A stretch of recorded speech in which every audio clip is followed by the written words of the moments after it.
Hi friends, welcome back. तो आज का हमारा वीडियो है Sheikh Hasina verdict shock in Bangladesh, what it means for India now. देखिए, यहाँ पे मैंने एक न्यूज़ सुनी थी कि एक दिन पहले कि शेख हसीना के जो लड़का है, शेख हसीना का उनका बच्चा है, एक एक तो बेटी है और एक बेटा है। तो बेटा जो है वो यूएसए में रहता है। उसका स्टेटमेंट आया था कि मेरी मदर जो है सेफ़ हैं इंडिया में। इंडिया मेरी मदर को as a head of a state ही ट्रीट कर रहा है। और अगर कल, बच्चे के हिसाब से, अगर कल ये वर्डिक्ट आता है कि मेरी माँ को सज़ाए मौत होगी तो पूरा गलत होगा। हमारी पार्टी जो है बांग्लादेश में इलेक्शंस में लड़ेगी, उसे तुम बैन नहीं कर सकते।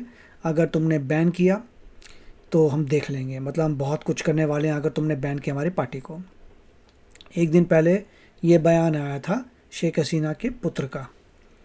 वो अगले दिन न्यूज़ आ गई कि शेख हसीना को वाकई डिक्लेयर कर दिया, डेथ सेंटेंस मिल गया। ठीक है जी।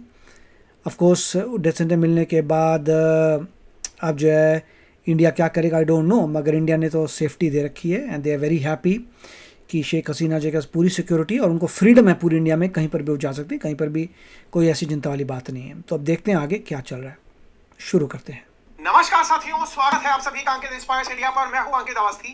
साथियों, हमारे पड़ोसी मुल्क बांग्लादेश के अंदर पाकिस्तान के प्रभाव से हुई घटनाओं में एक ऐसा कारनामा हुआ है कि शेख हसीना, जो कि निवर्तमान प्रधानमंत्री हैं और फिलहाल अपना निर्वासित जीवन भारत में काट रही हैं, उनके खिलाफ फैसला सुना दिया गया है और फैसले में उन्हें फांसी की सजा यानी कि मौत की सजा सुनाई गई है। ये जो आप सड़कें सुनी देख रही हैं और यहाँ पर खड़ी हुई जो पुलिस देख रहे हैं, ये सभी तैयारी है शेख हसीना को मौत की सजा सुनाने की। ये जो तस्वीरें आप देख रहे हैं जिसके अंदर बांग्लादेश की सड़कों पर कोई नहीं है, आप जिस तरह का सन्नाटा आप यहाँ सड़कों पर नोटिस कर सकते हैं।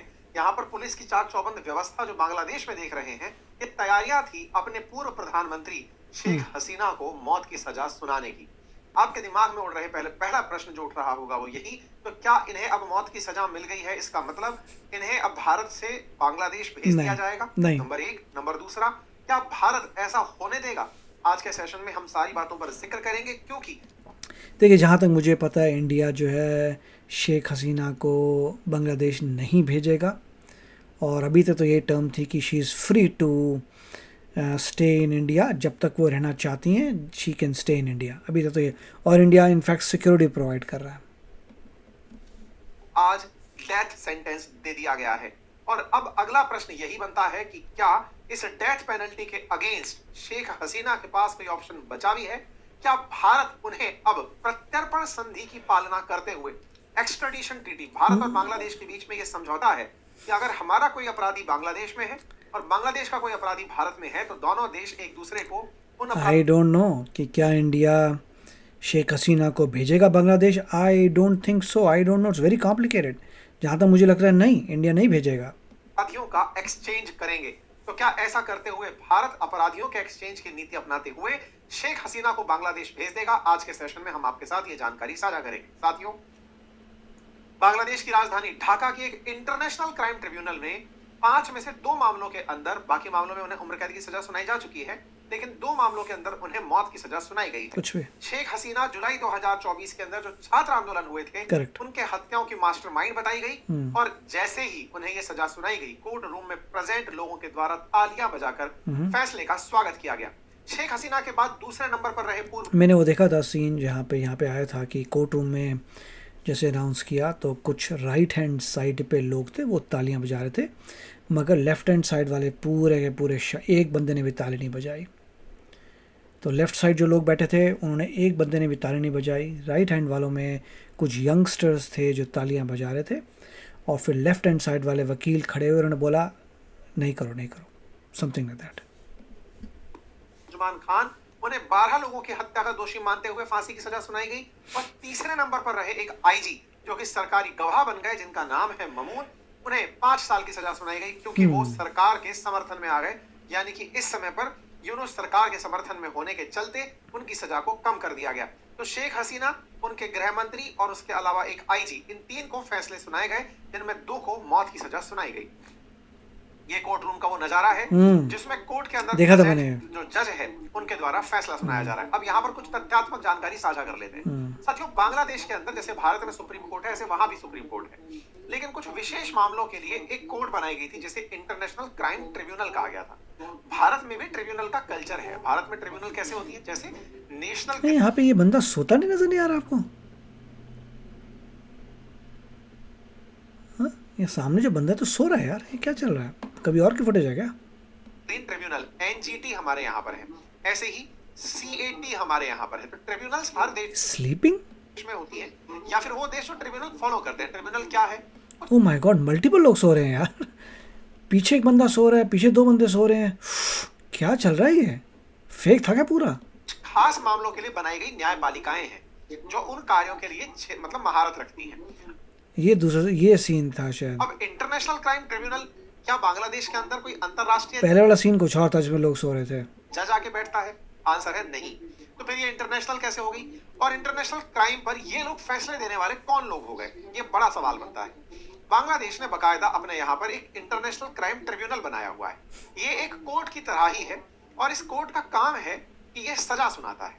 अब जैसे आप नीदरलैंड के अंदर हेग जो है वहां पर आप आईसीजे सुनते हैं, इंटरनेशनल कोर्ट ऑफ जस्टिस सुनते हैं, लेकिन उस इंटरनेशनल कोर्ट ऑफ जस्टिस के अंदर न्याय अंतरराष्ट्रीय रूप से सुनाया जाता है। वहां पर अंतरराष्ट्रीय जजेस बैठते हैं, बहुत सारे देश उस फैसले को बैक करते हैं। तो क्या बांग्लादेश की जो इंटरनेशनल कोर्ट जो है, ये क्राइम के लिए जो कोर्ट बनाई गई है, इंटरनेशनल कोर्ट जो है, क्या इसे भी अंतरराष्ट्रीय मान्यता प्राप्त है? आंसर है नहीं। क्या इसमें कोई अंतरराष्ट्रीय जज बैठता है? आंसर है नहीं। नहीं। तो फिर ये किस आधार पर फैसला सुना रही है? क्योंकि बांग्लादेश सरकार चाहती है, बस इसलिए ये फैसला सुना रही है।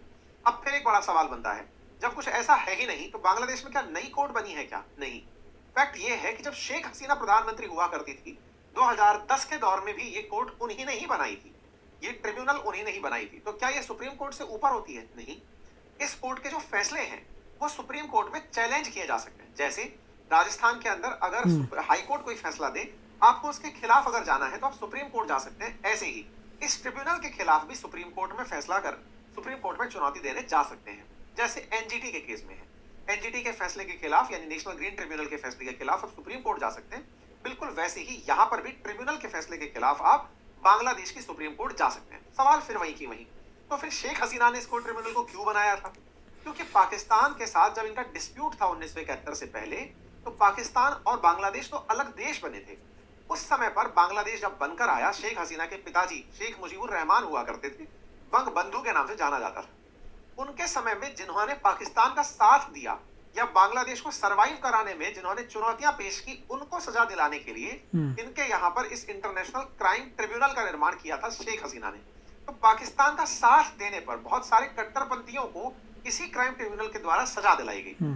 अगर इसके खिलाफ अपील करनी होती है तो 30 दिन के भीतर ही सुप्रीम कोर्ट में अपील करनी होती है, लेकिन कंडीशन यहाँ पर यह डाल दी गई है कि जिसे अपील करनी है वो शरीर बांग्लादेश में प्रेजेंट होना चाहिए। आसान भाषा में कहूं तो जब ये कोर्ट फैसला सुना रही है, उस फैसले के खिलाफ अगर शेख हसीना को आवेदन करना है तो उन्हें, यहाँ पे लोग सो रहे हैं पीछे भैया, जस्ट माइंड ब्लोइंग कि सो रहे हैं, वहीं पर प्रेजेंट होना होगा, सुप्रीम कोर्ट में जाना होगा। क्या आपको लगता है कि शेख हसीना बांग्लादेश जाकर सुरक्षित रह पाएंगी? क्या पुलिस उन्हें गिरफ्तार नहीं करेगी? तो इसका मतलब ये हुआ कि अपील का अधिकार तो है, लेकिन उसे वो एग्जीक्यूट नहीं कर सकते, कुछ नहीं कर सकते। ऐसे में क्या इस कोर्ट के द्वारा सुनाया गया फैसला भारत पर बाध्यकारी है? आज के सेशन में हम इस पर चर्चा करेंगे। फिलहाल के लिए बांग्लादेश ने जिस तरह से इसकी प्रस्तुति की है, आप उसे एक बार देखें। यहाँ पर इनके कॉलेजेस के अंदर बाकायदा बिग स्क्रीन लगाकर इस ट्रिब्यूनल के फैसले को सुनाया गया। अब यहाँ पर एक तथ्य मैं आपको और बता देता हूँ, क्योंकि इन्हें सजा दिलाना छात्रों के आंदोलन का हिस्सा था, तो छात्र ही यहाँ पर एब्सेंट दिखाई दिए, यानी कि छात्रों के द्वारा यहाँ पर अब कोई उत्साह नहीं था, क्योंकि मोहम्मद यूनुस जिस तरह से सरकार को अब चलाए जा रहे हैं इनके जाने के बाद से, वो खुद बिना जनता के द्वारा चुने हुए सरकार को जिस तरह से चला रहे हैं, लोग अब उनसे भी चिढ़ने लगे हैं।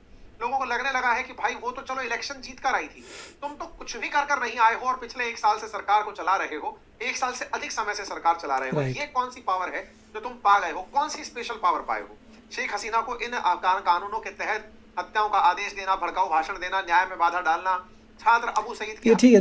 देखिए जहाँ तक मुझे लगता है, आई डोंट थिंक कि इंडिया इसको ऑनर करेगा।